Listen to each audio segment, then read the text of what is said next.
সম্প্রীতির মেলবন্ধনের অনন্য নজির। একজন হিন্দু ব্রাহ্মণের মৃত্যুর পর তার পারলৌকিক কাজের ব্যবস্থা করলেন জনৈক মুসলিম ব্যক্তি। ধর্মীয় আচার আচরণে মানবিকতার জয়। বার্ধক্যজনিত কারণে কিছুদিন আগে প্রয়াত হয়েছেন সোনামুড়া নগর পঞ্চায়েত এলাকার বাসিন্দা সঞ্জিত চক্রবর্তী। তার কোনো তথাকথিত আপনজন নেই বা যারা আছেন তারা তার খোঁজ খবরও নিতেন না। তাই মৃত্যুর আগে তার পারলৌকিক সমস্ত ক্রীড়াকলাপ করার অনুরোধ জানিয়ে গিয়েছিলেন এলাকার বাসিন্দা সেলিম মোসানকে। এই বিধর্মী সেলিম কথা রাখলেন।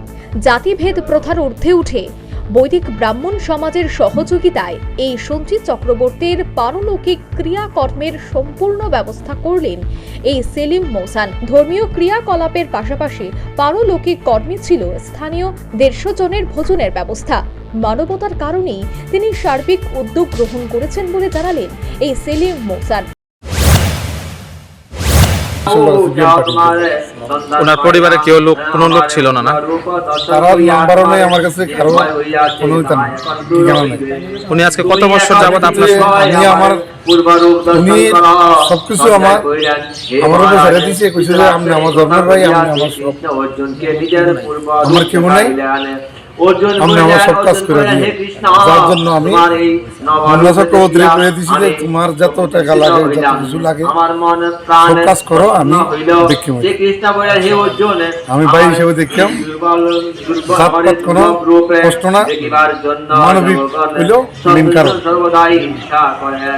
আমি মানবিক হিসেবে যে দুর্বার্তা আছে তারা অনুদান দিয়েছি, তারা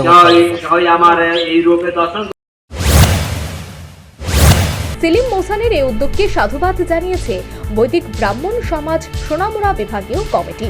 সর্বোপরি প্রয়াত এক হিন্দু ব্রাহ্মণের পারলৌকিক ক্রিয়াকলাপের সমস্ত ব্যবস্থা করে সম্প্রীতির মেলবন্ধনের নজির করলেন সোনামুড়া নগর পঞ্চায়েত এলাকার বাসিন্দা এই সেলিম মোসান, যা নাকি যারা সাম্প্রদায়িক সম্প্রীতি বিনষ্টের চেষ্টা করে তাদের মুখে ঝামা ঘষে দেওয়ার নিদর্শন বলেই বিশেষজ্ঞ মহলের অভিমত। Bureau report, news vanguard.